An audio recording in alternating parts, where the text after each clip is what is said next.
송주희 교수님께 우리걸 청년부의 가족들께서 감사 인사 말씀으로 인사하시면서 강의 시작하도록 하겠습니다. 우리 교수님께 인사. 안녕하십니까. 박수도 크게 한번. 네, 설 전에 음력으로 마지막 강의가 되는 것 같습니다. 28수를 3원 28수를 강의를 했는데요.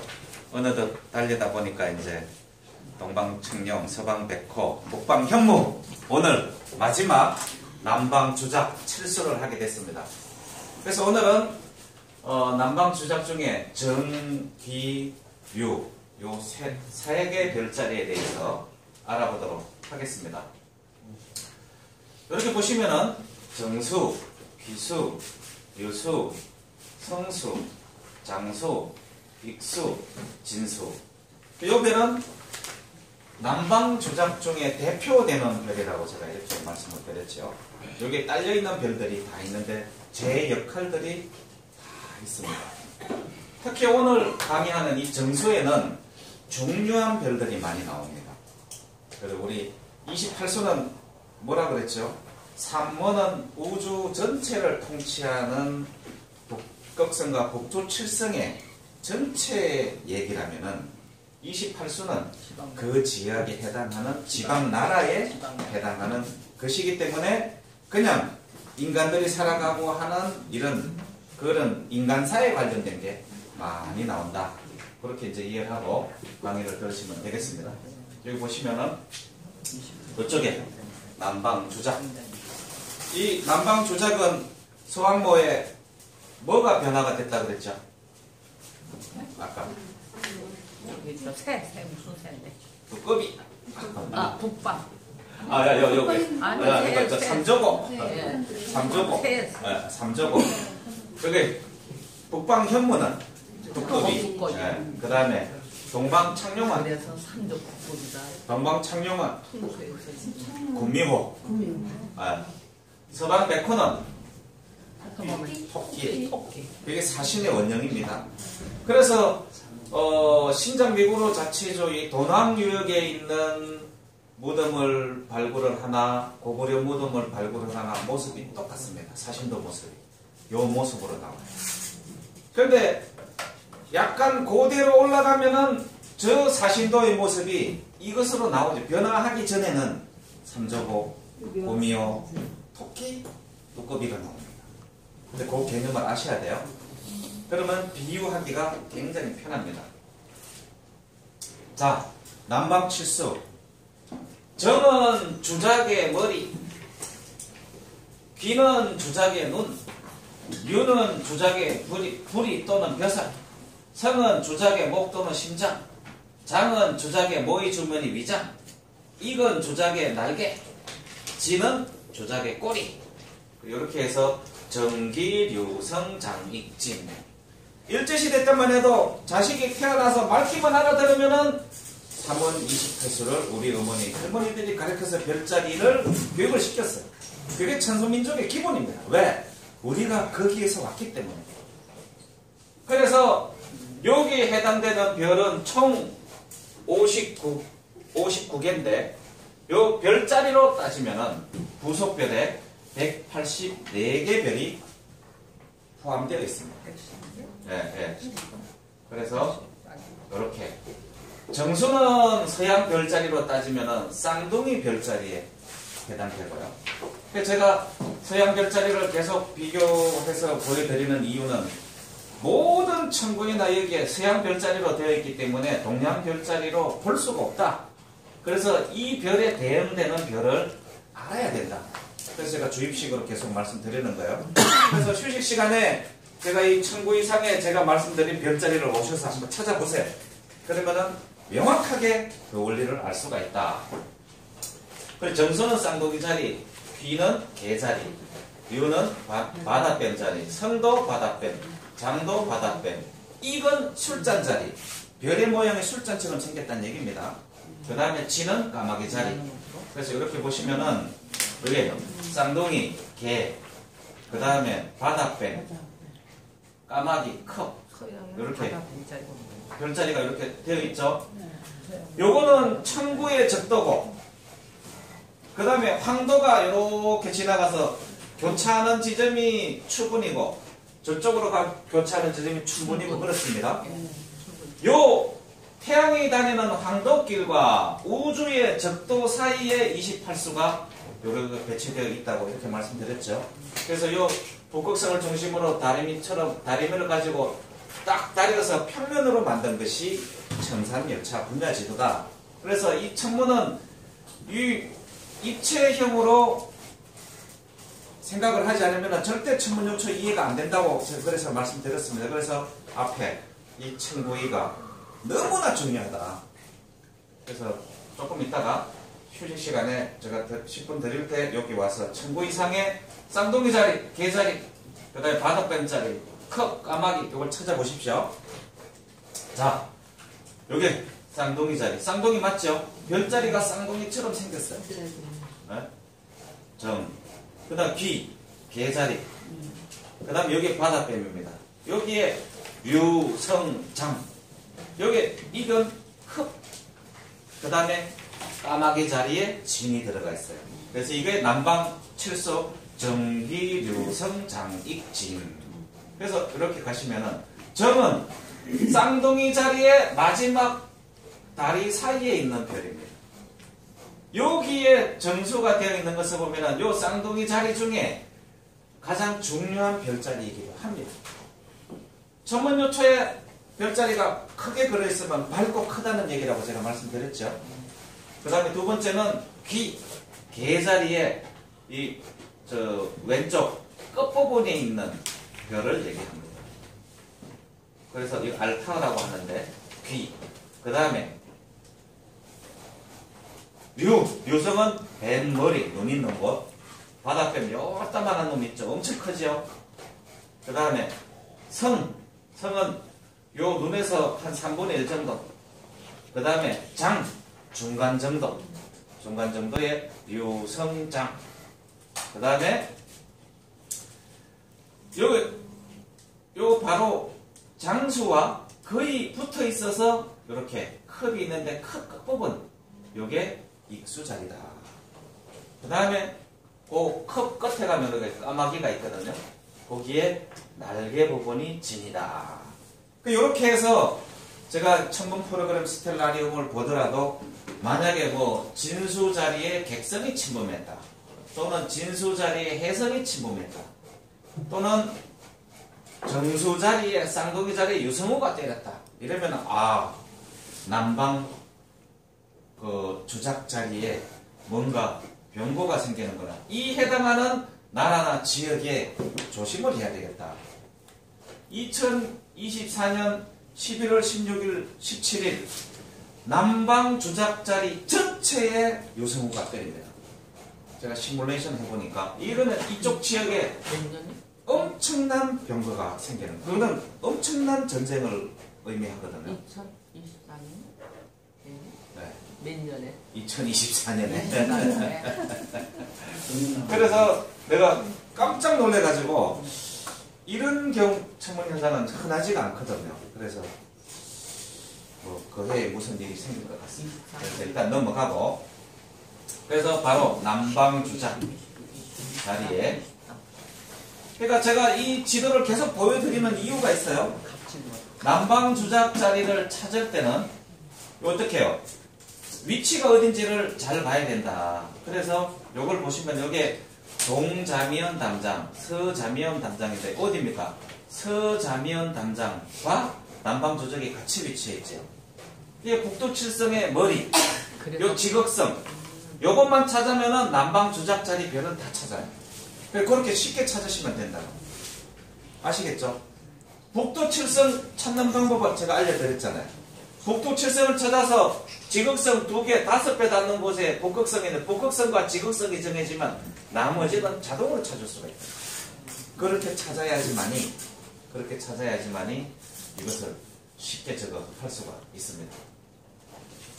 자, 그래서 바로 저 별자리에서, 자미원 별자리에서 내려오셨던 분이 이렇게 마구단으로 내려와 있다. 언제? 지금으로부터 11,100 56년 부도지 기준 그렇다는 얘기입니다. 그래서 소비경이가 끝난 12,000년만 얘기합니다. 그거를 어떻게 보면 마고 기원은 아니고 항공식 기원, 지구의 우리의 역사가 시작된 그 역사의 기원으로 이렇게 보시면 됩니다. 그래서 천번요처의 얘기는 그분이 이 땅으로 내려오기 전 역사를 얘기하는 것이다. 그래서 보면은 뭐 삼신산, 할미산, 노고산, 그 다음에 마고산, 이게 전부 다 북극성 얘기입니다. 자, 정수. 이렇게 보시면은 정수는 이렇게 되어 있죠. 하나, 둘, 셋, 넷, 다섯, 여섯, 일곱, 8개로 되어 있습니다. 요 붙어 있는 꼬리별은 다른 별이에요.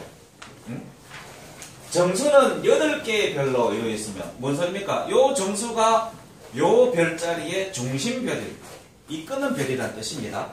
그 나머지는 요 별에 딸려있는 별이다. 요거 평면으로 되어 있지만은 요 상으로 보면은 어때 평면 아닙니다. 황도와 적도 사이에 이렇게 뺑 둘러쳐 있다는 거죠. 우주가 둥근형인지는 모르지만 지구를 중심으로 봤을 때 우주를 보면은 동경형으로 보이기 때문에 그렇게 표현을 하는 거다. 정수는 8개의 별로 이루어졌으며 주천도수 중에 33도를 맡고 있고 두수와 마주보고 있다.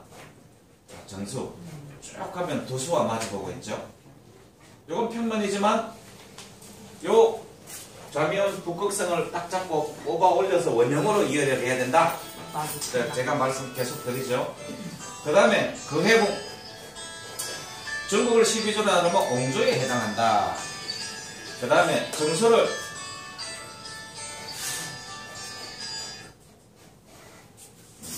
촬영을 하고 있어서 핸드폰 꺼지는 가급적.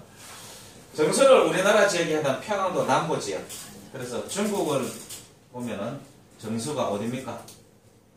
22번 여기 있네. 여기가 요게 황하고 그 다음에 요게 산서성 태원에서 내려오는 여기 분하거든요. 거기가 만나는 지역. 그래서 우측 지도를 보면 바로 여기입니다.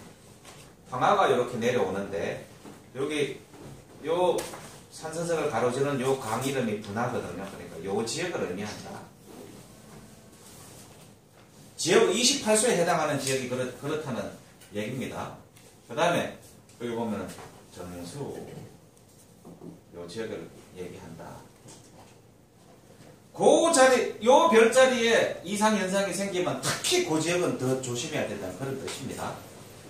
동정, 이 정수를 동정이라고도 하는데 샘물을 주관하고 해와 달 및 오성이 관통해 지나가는 가운데 길이다. 맞죠? 아까 보여드리면 요게 쌍둥이 자리 요게 황도가 지나가고 적도가 있고 그 오성이 지나가는 황도를 중심으로 칠정이 운행을 하니까 그런 의미입니다.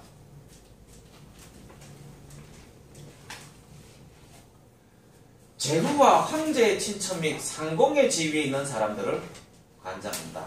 주로 임금의 측근들입니다. 별이 밝고 크면 제후를 봉하고 나라를 세운다. 움직이고 흔들리며 색깔을 잃으면 제후와 친척을 주살하고 요 별이 움직이면 상공을 죽이고 피하며 이 상공은 어떤 역할입니까? 쉽게 얘기하면 왕의 조언을 해주는 자미원 궁궐에 있는 그 상공하고 같은 역할입니다. 조언을 해주는 현자, 그 나라의 현자 또한 천자의 정부가 된다. 주로 물과 일의 공평함을 주관하니 법령의 공평함을 관장한다. 임금이 법을 공평하게 적용하면 별이 밝으면서도 단정하게 열을 짓고 있고 본 모습대로 이렇게 있다는 얘기입니다. 달이 머물면 바람과 비가 내린다.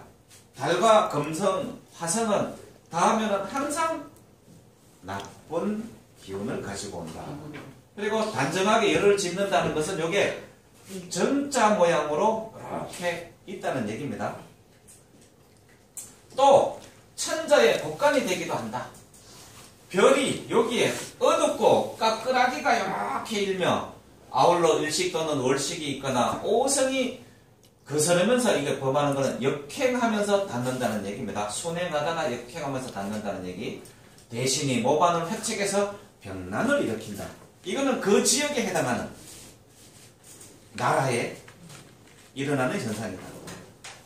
가운데 있는 6개의 밝은 별이 밝으면 수재가 발생하고 객성이 범하면 곡식이 자라지 않으며 대신을 주설하고, 이 객성은 뭡니까?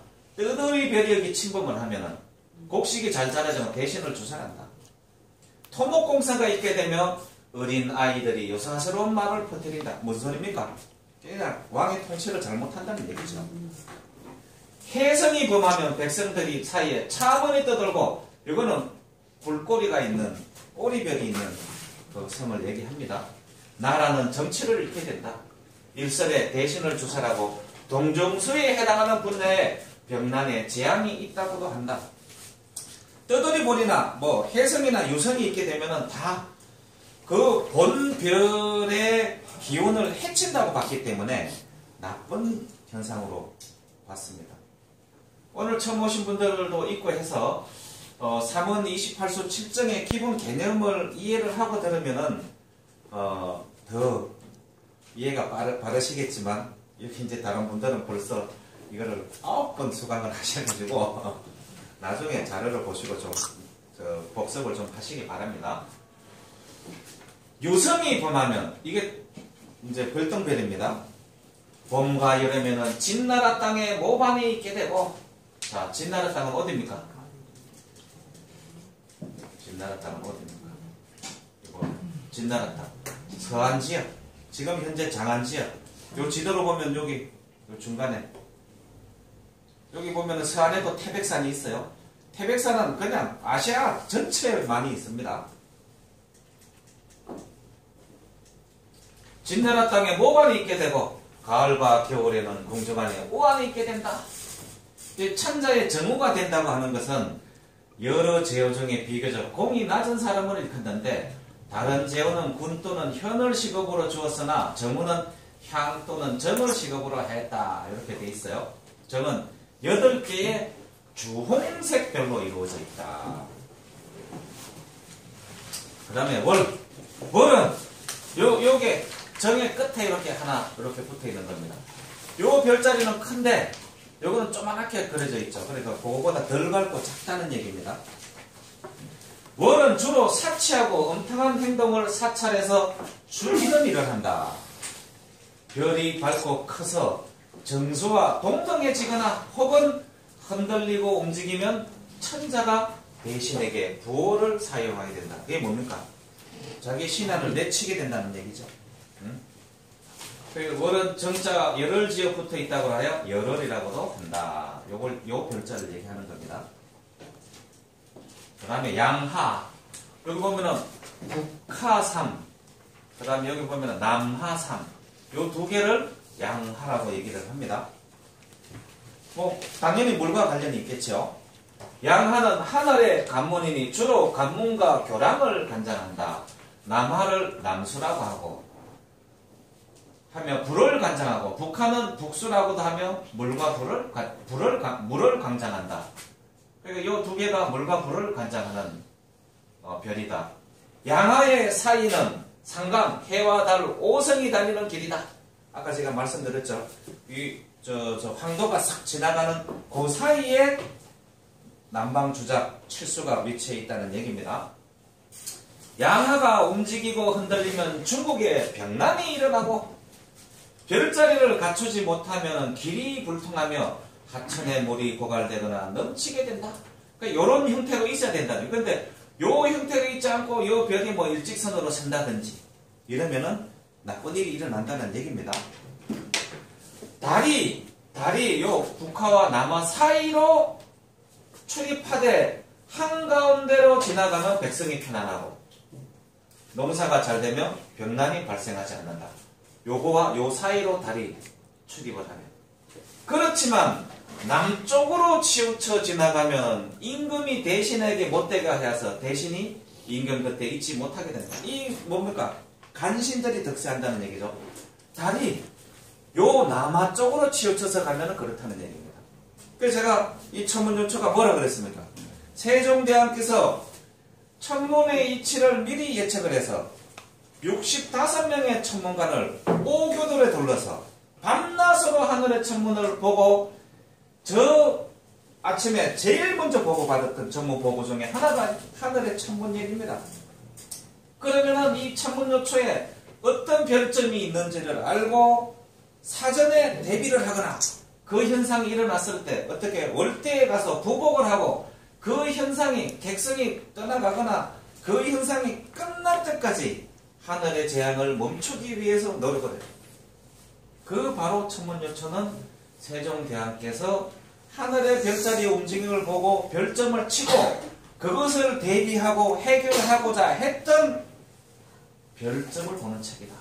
그래서 무슨 책이다 제가 이렇게 설명을 드렸습니다. 여기에 나오는 이러한 내용들은 고대로부터 5000년 동안 내려오던 경험을 축적을 해서 이런 별자리의 움직임이 있을 때는 이렇게 이런 현상이 나타나니 대비해라고 하는 경험칙을 써놓은 것이다. 별이 밝으면 길하고 어둡거나 동요하면 변방의 병사들이 난을 일으키고 멀리 있는 사람 중에 반란을 일으킨다. 뭐 소요사태가 일어난다는 얘기죠.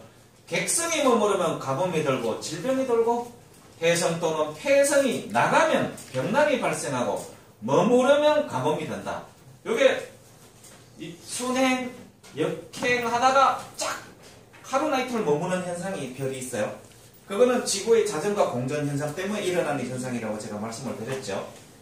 요성이 양하의 사이를 지나가면 천하의 얼음이 생기고 별똥별 나가면 병사들이 많이 죽게 되며 변방을 지킴에 근심이 생긴다.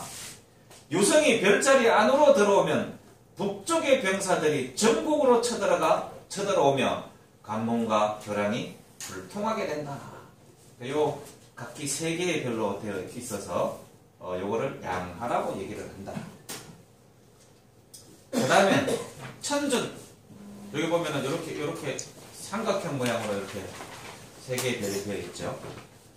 그러니까 이렇게 그물을 이렇게 꺼놓은 것은 요 3개의 별이 연관되는 별이라는 얘기입니다. 제가 이제 이거는 뭐 저희 추론이지만 정확한 얘기는 아니지만 하고만 이거 별 말고도 다른 별들이 이렇게 엄청나게 많이 있습니다. 근데 왜 이거 대표되는 별을 그려놨을까? 아마 태초에 제일 먼저 생긴 중심되는 별 아닌가? 그렇게 추론을 한다고 제가 말씀을 드렸습니다. 천주는 주로 담아 넣는 그릇을 주관하니 전적으로서 가난하고 굶주린 사람에게 급식하는 것이다. 우리로 따지면은 뭐 행자부 산하에 뭐 무료 법시서 운영하고 하는 뭐 그런 것을 의미하겠죠. 별이 밝으면 풍년이 들고 어두우면 항폐하게 된다. 그만큼 백성들한테 나누어 줄 것이 적어진다는 얘기입니다. 3개의 짙은 오색, 검은색 별로 되어 있다. 그 다음에 오제후. 이것은 굉장히 좀 중요한 별입니다. 오제후는 바로 그 위쪽에 이렇게 하나, 둘, 셋, 넷, 5개 별로 되어 있습니다. 요 별들은 다 이름이 있습니다. 오제후는 남몰래 살펴서 잘잘못을 덜 채워냄으로써 예상치 못한 환난을 경계하는 역할을 한다.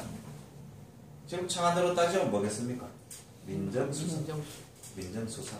민정수석이 편협되지 않고 진짜 아주 공평한 그 업무를 하게 되면은 나라에 어지러운 일이 생기질 않겠죠.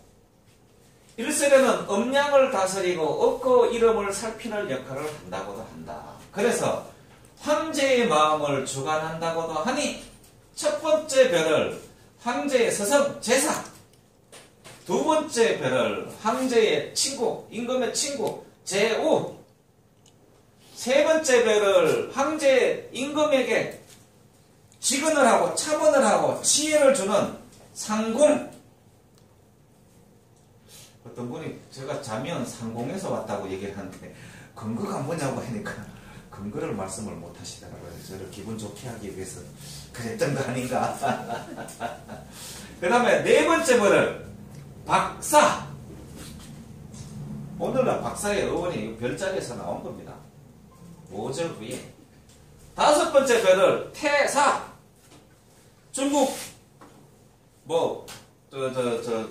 그 영화, 드라마 이런 데 보면 태사가 엄청나게 나오지 않습니까? 이 용어들이 군에 있는 직업, 그 다음에 정부에 있는 관료들 직업, 이게 모조리 다 별자리에서 땄다는 것을 제가 다 증명을 시켜드렸죠. 그래서 이 5가지는 항상 임금의 의심스러운 바를 의논해서 바로 정해주는 역할을 한다. 그래서 별의 해석도 좀 많습니다. 별이 밝고 크며 윤택하면 천하가 크게 잘 다스려지고 차문을 잘 듣는다는 얘기죠. 그리고 임금이 올바른 정치를 한다는 얘기죠. 그러면 당연히 따라오는 게 뭘까요? 백성들은 편안해지는 거죠. 올해가 잘 갖춰지면 별이 강명하여 서로 침해하고 능멸하지 않으며, 이 올해는 길례, 제사, 흉례, 빌례, 굴례, 가례 이런 걸 얘기를 하는 겁니다. 별이 어두우면 귀인이 임금의 지위를 찬탄할 것을 모의하고, 요 별이 싹 빛을 잃으면은 뭔가 뒷방에서 역모를 도모한다는 얘기입니다. 별빛의 끝이 뿔 같아지면 재난이 중앙정부에 있게 된다. 까끌하기가 일면 하여튼 왕하고 다 관련이 있어요. 그래서 이 조선 500년 동안 세종대학에서 이순신이라는 천문학자에게 이 천문요초를 만들어서 보고를 하게 했는데, 조선 초기만 해도 과거시험을 볼 때 이 천문이 필수 과목이 있어요.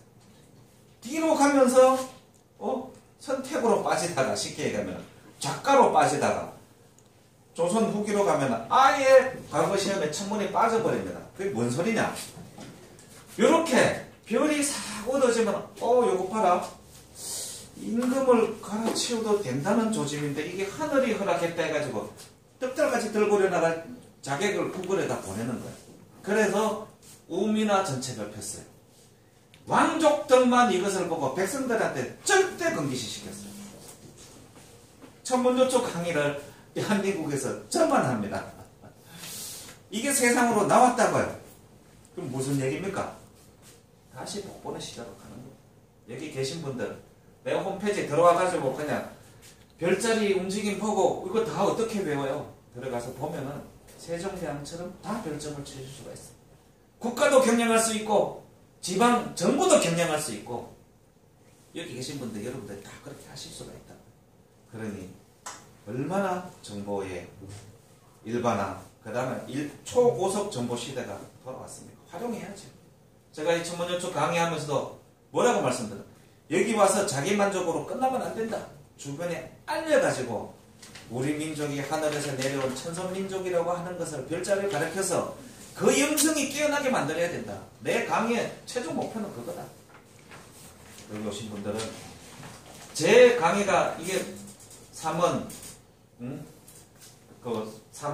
그 다음에 28수 7점 강의가 끝나고 자연현상까지 끝나게 되면은 그때부터 여러분들은 이제 여기 오실 필요가 없습니다. 세상으로 나가서 천문요초 강사가 다 되셔야 돼요. 아시겠죠? 여기서 박수를 한번 치자. 객성이 범하면 왕실 안에 난리가 나고 제후가 자신의 영지를 잃으며 진나라에 해당하는 땅에 재앙이 있게 된다.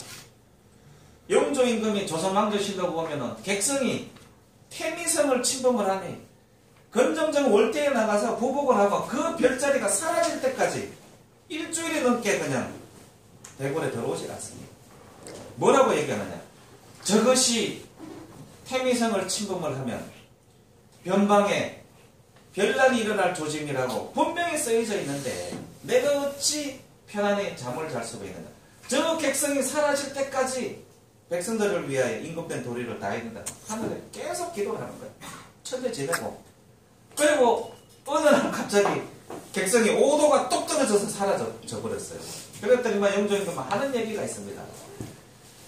하늘이 지문을 보인 것은 그것이 사라졌다고 해서 없어지는 게 아닙니다. 언제라도 다시 그 현상이 나타날 수 있을 것이니 대소신료들은 각별히 변방 방비에 주의해서 백성들이 고통을 당하지 않도록 해라. 이렇게 얘기를 합니다. 야, 조선왕조실록 천문에 관한 얘기를 읽어보면 진짜 기가 막힙니다.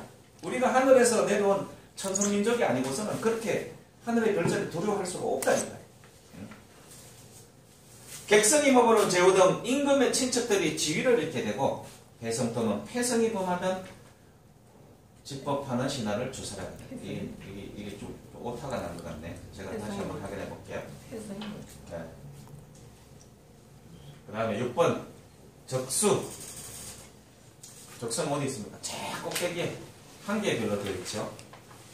적수는 술과 음식을 공평하게 공급하고 주관하니 별이 보이지 않으면 재앙이 있게 된다. 일설에는 물로 인한 재앙에 대한 조짐을 주관한다고도 한다.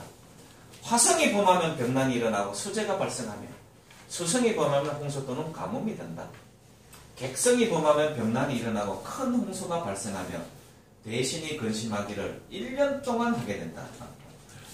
특정되어 있죠. 대신이 근심하기를 1년 동안 하게 된다. 그런 사례가 있었다는 얘기죠. 이 술과 음식을 공평하게 공급을 주관한다. 적수. 그래서 제가 직장생활 지금 30년째 하고 있는데요. 제가 8년 전에 모든 술을 다 끊고 막걸리로 전향을 했어요. 그러면서부터 약술을 먹고 나서 제가 술에 대한 공포가 사라졌습니다. 막걸리는 약술이 맞습니다. 제가 다음에 또 강연해드립니다. 적심, 여기 되어 있죠. 한 개의 별로 되어 있다. 북하의 좌측에. 적시는 부엌에 쓰는 것들의 준비를 하는 역할을 한다. 별이 밝으면 임금이 편안하고 밝지 못하면 오곡이 자라지 않는다. 화성이 범하면 가뭄이 들고 병난이 나며 화재가 발생한다. 객성이 머무르면 땔감이 귀하게 된다. 수부. 수부는 여기 이렇게 4개 별로 되어 있죠. 정수의 오른쪽에 있습니다. 민성은 백성의 운을 주관하는 별로 물을 맞는 관리이다. 주로 제방과 저수지, 도로 및 교량과 도랑을 관리하며 제방 등을 설치하여 방비하는 역할을 한다. 화성이 들어오면 업무를 꾸미는 신하가 생기고 수성이 들어오면 수재가 발생하며 아이고 못하가 있네. 객성이 들어오면 천하에 큰 홍수가 발생한다. 별을 아래 있는데 깊은 오색, 검은색 별로 되어 있다. 그 다음에 수위. 수위산이 이렇게 있죠. 4개 별. 남하 좌측에 있습니다. 수위는 뭡니까? 물의 균형을 맞추는 일을 하고 수위 조절을 한다. 또 물이 넘치고 새며 흐르는 일 등을 관장한다. 우리로 따지면 그 하천 관리하는 별이 이동해서 북하별에 가까우면 별이 이동해서 여기 북쪽으로 붙으면 나라가 수몰되어 강이나 하천으로 변하고 진짜 무서운 얘기죠. 나라가 물속에 들어가서 나라가 사라진다는 얘기입니다. 댐 만들면 마을이 없어지는 이치하고 똑같죠. 그래서 요놈이 북하에 붙으면 하여튼 대비를 해야 됩니다. 하늘이 징후를 보이는 것은 반드시 일어난다. 세종대왕의 말씀입니다. 그런데 그 징후가 제가 볼 때 8개월에서 1년간 그 내에 미리 보여주는 거예요. 그래서 그것을 아는 왕은 대비를 합니다. 대비를 하지 않으면 반드시 내립니다. 저 징후는 하늘의 별의 징후는 절대 비켜갈 수 없다. 만약에 수성이나 화성 또는 객성이 머무르거나 병하면 모든 하천이 가득 차 넘치게 된다.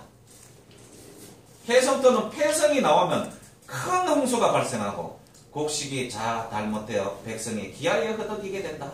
남쪽에 4개의 주홍색 별로 이루어져 있다. 자, 사독이 있는데요. 요 사독부터는 또 이게 내용이 남방 정수는 내용이 좀 너무 많아요. 그리고 또 중요한 별자리가 또 하나 또 남아있고 해서 약 10분 쉬었다가 나머지 강좌를 하도록 하겠습니다. 고생하셨습니다.